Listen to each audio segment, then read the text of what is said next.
যে ভাই অনেক বছর বাঁচতে চেয়েছিলেন এই তোফাজ্জল ভাই, কিন্তু তাকে বাঁচতে দেওয়া হলো না।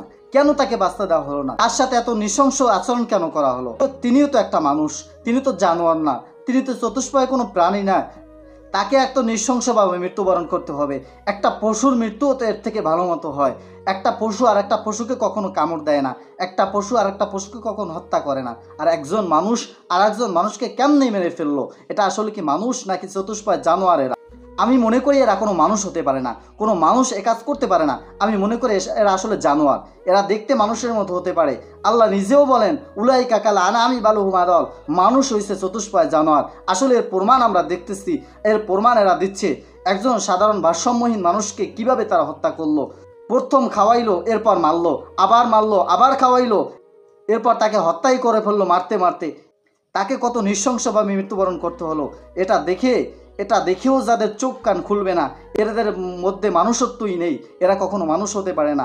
প্রিয় দর্শক, একটা মানুষের মা নাই, বাবা নাই, ভাই নাই, আত্মীয় স্বজন বলতে কেউ নাই, প্রিয় মানুষ বলতে।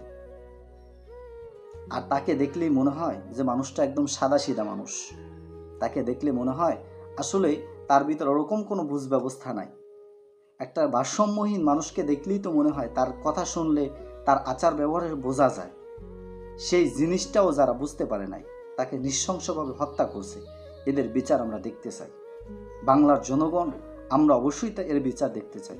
পুরা মানুষের ভিতরে যেই কম্পন, মানুষের ভিতরে যে কন্দন, যে মানুষ যে কান্নাকাটি করতেছে, প্রত্যেকটা মানুষ কান্নাকাটি করতেছে তারা এই দৃশ্যটা দেখে ভয় কেঁপে উঠতেছে।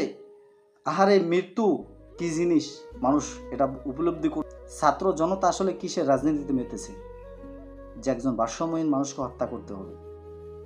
আমরা কঠিন শাস্তি দাবি করতেছি। আল্লাহ তাআলা আমাদেরকে এই সমস্ত নৃশংস কাজ থেকে বিরত রাখুক, সমস্ত মানুষকে বিরত রাখুক।